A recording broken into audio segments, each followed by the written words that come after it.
Welcome to Double Take. In this video, I'm discussing events from seasons 1 and 2 of Showtime's Yellowjackets. If you haven't seen all of Yellowjackets through episode 203, be warned, this video will contain spoilers. Episode 203 of Yellowjackets is entitled Digestif. According to dictionary.com, a digestif is an alcoholic drink taken after a meal to aid in digestion. For the 1996 Yellowjackets in the wilderness, that meal was the corpse of their beloved team captain Jackie. And the metaphorical digestif to that meal is a baby shower for Shauna. Are we having a baby shower? Really? But in this video, my claim is that the intoxicating part of that digestif is Misty's gift of an emotionally powerful monologue from the 1987 play Steel Magnolias by American playwright Robert Harling. Did you really choose a scene about a dead daughter? Yes, Misty did deliver a mother's eulogy for her dead daughter at a baby shower. But, for what might seem some unexpected reasons, it was the perfect speech for an utterly bizarre moment consisting of a baby shower occurring in the aftermath of a funeral pyre turned cannibalistic smorgasbord. So let's do a double take on why Misty's monologue is the best gift at Shauna's baby shower in Yellowjackets, episode 203. You're going to be a great mom, and you have all of us to help, and it's going to be a beautiful thing. We should do something to welcome him. The Yellowjackets immediately start making gifts for the expected baby, but it's actually Crystal and Misty who understand the true nature of a baby shower as a ceremonial occasion. Baby showers are more about the mom anyway. In that spirit, Crystal helps Misty prepare a speech for Shauna and the occasion, but the Yellowjackets are initially skeptical. Indeed, their skepticism is somewhat justified by Misty's reputation for being notoriously awkward. You'll say we got nothing in common, no common ground to start from, and we're falling up. Socially tone-deaf. Opinion is the wilderness between knowledge and ignorance. That's Plato. Oh my gosh. You're such a fucking weirdo. And sometimes pretty creepy.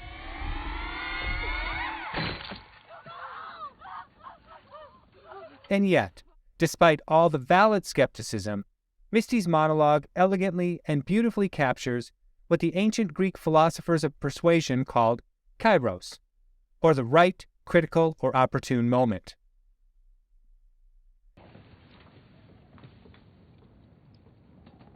Whatever you think. Steel Magnolias is a play about a close-knit group of 6 Southern women, but Misty's monologue is a recitation of Emlyn Eaton's eulogy for her daughter Shelby. During a risky pregnancy, Shelby died giving birth to her son, who actually survives his mother.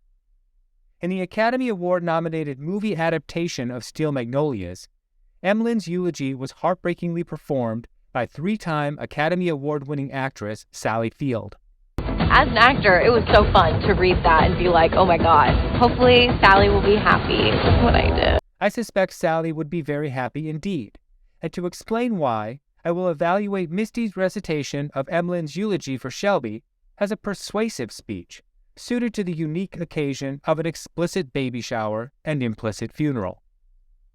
The ancient Greek philosopher Aristotle defined 3 types of persuasive speaking, differentiated by their temporal focus and their purpose. First, Aristotle defined deliberative speaking as focused on the future, with a purpose of determining the right or most prudent course of action. An example of deliberative speaking in Yellowjackets occurred in episode 103, when the 1996 version of Ty and Jackie debated the practical desirability of moving the Yellowjackets camp from the plane crash site to a nearby lake.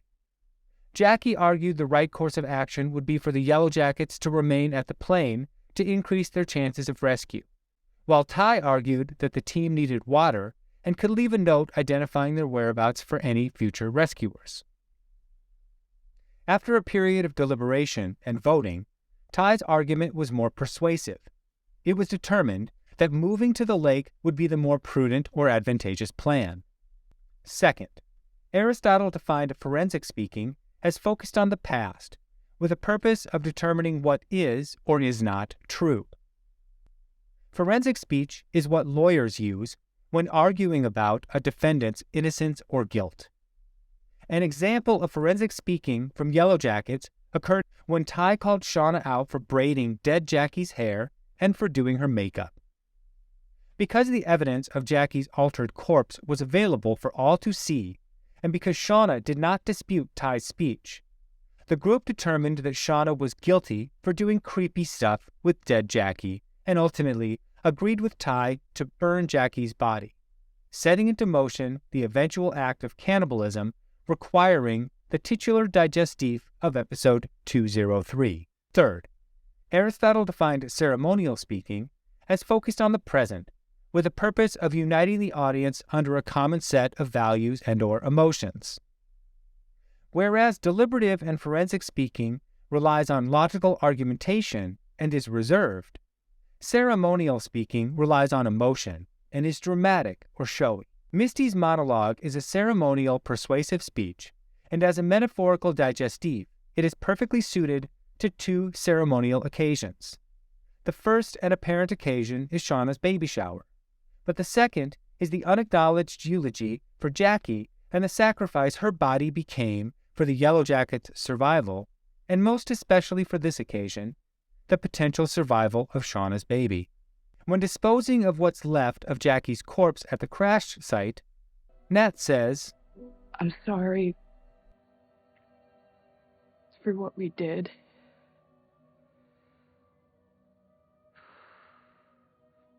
Who knows? Meeting you could be the reason why we survived the winter, so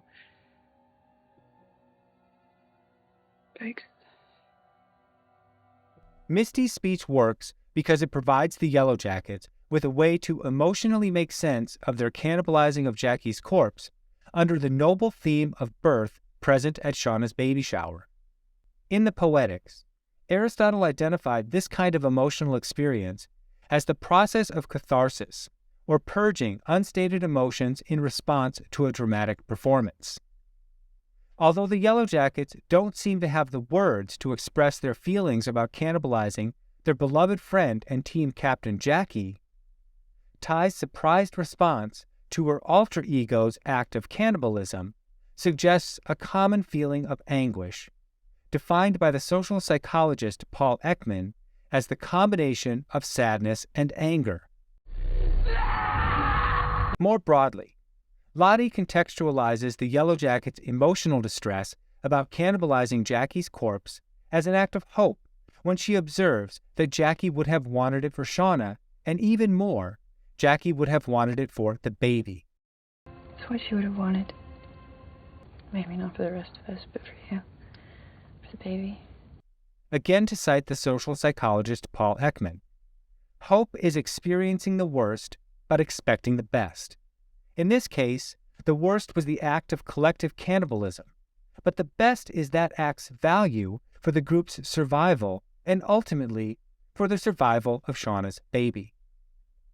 In the subsequent baby shower, Misty's speech is successful because it unites the audience in an opportunity for the cathartic expression of anguish and hope under the themes of death and birth offered by Shauna's pregnancy and mirrored in Emlyn's eulogy for Shelby in Steel Magnolias. Within moments of Misty's performance, the Yellowjackets know the theme of Misty's monologue. Then Misty makes it real and telegraphs the Yellowjackets' emotional distress when she parallels Ty's anguish in the Steel Magnolias character of Emlyn. The emotionality of the performance results in Travis becoming flooded with emotion and going to check on Ben.